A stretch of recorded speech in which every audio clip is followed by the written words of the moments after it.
सकते हैं। अब हम बात करते हैं इसकी डायरेक्शन को फाइंड करने का तरीका। डायरेक्शन फाइंड करने का तरीका होता है राइट हैंड रूल।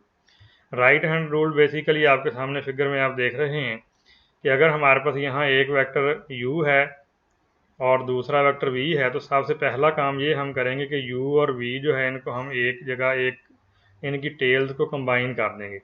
जब हम इनकी टेल्स को कंबाइन करेंगे तो इनकी एक प्लेन बन जाएगी और जो हमारा रिजल्टेंट वेक्टर है वो उसकी प्लेन के परपेंडिकुलर होगा। अब तरीकाकार इसका क्या है कि आपने पहले वेक्टर यानी फॉर एग्जांपल हमारा पहला वेक्टर u है, तो इसको आपने रोटेट करवाना है दूसरे वेक्टर v की डायरेक्शन में, जैसा कि एरो के निशान से इंडिकेट किया गया। और उसके साथ ही आपने राइट हैंड की जो उंगलियां हैं उनको मोड़ना है, कर्ल करना है in the direction of rotation from first vector to B. ये पहले हाथ सीधा था, फिर उसकी उंगलियां कर्ल की गई, लेकिन यहाँ कंडीशन ये है कि आपने अपने थंब यानी अंगूठे को सीधा रखना है। तो आपने क्या करना है, rotate the first vector u, पहला हमारा वेक्टर u है, into v through smaller of the two possible angle. यहाँ भी देखें एंगल दो बन रहे हैं, जिनमें से ये हमारे पास स्मॉलर एंगल बन रहा है इनके दरमियान। तो और जबकि इस तरफ भी एक एंगल बन रहा है, ये वाला जो एंगल है ये ग्रेटर है, लेकिन आपने ख्याल रखना कि हमने स्मॉलर एंगल के थ्रू इसको जो है मूव करवाना है। तो जब हम वेक्टर u को v की डायरेक्शन में रोटेट करवाएंगे और थंब को सीधा रखेंगे तो प्रोडक्ट वेक्टर जो है इस थंब के अलोंग आएगा हमारे पास। अब इसको मैं आपके सामने एक्टिविटी की मदद से एक्सप्लेन करता हूँ। ये हमारे सामने आप समझ लें कि दो वेक्टर हैं, जिनमें से आप समझ लें कि ये हमारे पास जो है पहला वेक्टर a है और ये दूसरा वेक्टर b है। तो जब हमने इनको इन दोनों की टेल्स को कंबाइन करेंगे तो ये हमारे सामने यानी एक सारी प्लेन बन गई, ये हिस्सा जो प्लेन को इंडिकेट कर रहा होगा। अब जो हमारा रिजल्टेंट वेक्टर आना है वो इन दोनों की प्लेन के परपेंडिकुलर होगा, यानी ये हमारा रिजल्टेंट वेक्टर आएगा प्रोडक्ट की सूरत में। अब राइट हैंड रूल कैसे यहाँ वर्क करता है कि अगर ये हमारा पहला वेक्टर a है और ये हमारा दूसरा वेक्टर b है, तो अगर हम वेक्टर a को b की डायरेक्शन में रोटेट करवाना चाहते हैं तो हम कहेंगे rotate first vector a into b through smaller of the two possible angle. अब देखें यहाँ जो एंगल बन रहा है ये स्मॉलर एंगल है, जबकि इस तरफ जो एंगल बनेगा वो ग्रेटर एंगल बन रहा है। अब हमने राइट हैंड रूल कैसे लगाना है कि आपने, ये हमारे पास राइट हैंड रूल का तरीका है कि ये हमारा वेक्टर a है, तो आपने वेक्टर a को रोटेट करवाना b की डायरेक्शन में, तो उस डायरेक्शन में उंगलियों को मोड़ेंगे, यानी curl the finger in the direction of rotation keeping the thumb erect, अंगूठे को सीधा रखते हुए। Erect thumb will give the direction of the product vector. तो यहाँ देखें ये वेक्टर a क्रॉस b की प्लेन है और ये हमारा रिजल्टेंट वेक्टर आएगा जो इन दोनों की प्लेन के परपेंडिकुलर है, जो कि राइट हैंड रूल के एन मुताबिक है। लेकिन अगर हम रोटेशन को रिवर्स कर दें, यानी हम चाहेंगे वेक्टर b को a की डायरेक्शन में रोटेट करवाएं, तो जाहिर है जो ही इसको हम इस तरफ रोटेट करवाएंगे तो जो रिजल्टेंट वेक्टर है उसकी डायरेक्शन जो है रिवर्स हो जाएगी।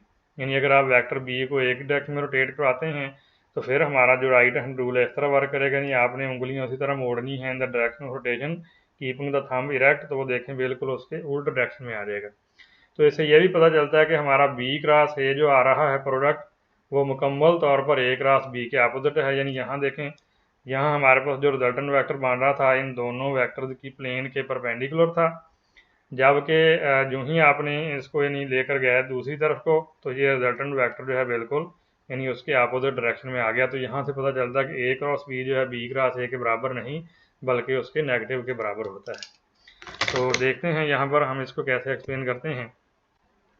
Direction of vector c is perpendicular to both a and b। Right hand rule लगाया जो मैंने अभी आपको समझाया, इसको राइट हैंड रूल का नाम देते हैं कि आपने उंगलियों को रोटेट करना है फर्स्ट वेक्टर की डायरेक्शन में और अंगूठे को सीधा रखते हुए। तो यहाँ साइड में देखें हमारे पास ये वेक्टर a है और ये हमारा वेक्टर b है, तो ये इन दोनों की प्लेन बन गई और रिजल्टेंट वेक्टर जो है इन दोनों की प्लेन के परपेंडिकुलर है, जो कि c आ रहा है a क्रॉस b है और ये देखें अंगूठे की डायरेक्शन में आ रहा है।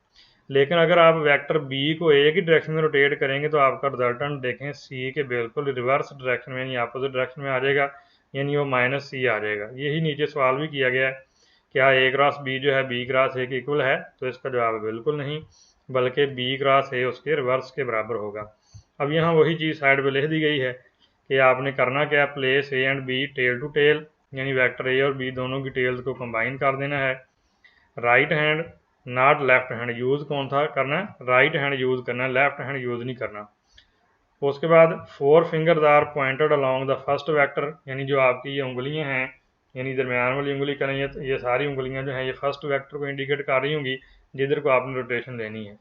Sweep from first vector A to second vector B. जैसा कि दोबारा फिर देख लें आप कि ये हमारे पास वही दो वेक्टर हैं, तो ये हमारा पहला वेक्टर ए है, ये बी है, तो आपने स्वीप करना है फर्स्ट वेक्टर को दूसरे वेक्टर की डायरेक्शन में, और रिजल्टेंट वेक्टर जो है इन दोनों वेक्टर की प्लेन के परपेंडिकुलर आएगा जो कि थंब की डायरेक्शन में आ रहा है। Sweep from first vector A to second vector, और थंब को इरेक्ट रखना, सीधा रखते हुए, through the smaller angle between them. Your outstretched thumb point in the direction of vector C. तो आपका जो सीधा अंगूठा है वो आपके वेक्टर सी की डायरेक्शन को इंडिकेट कर रहा होगा।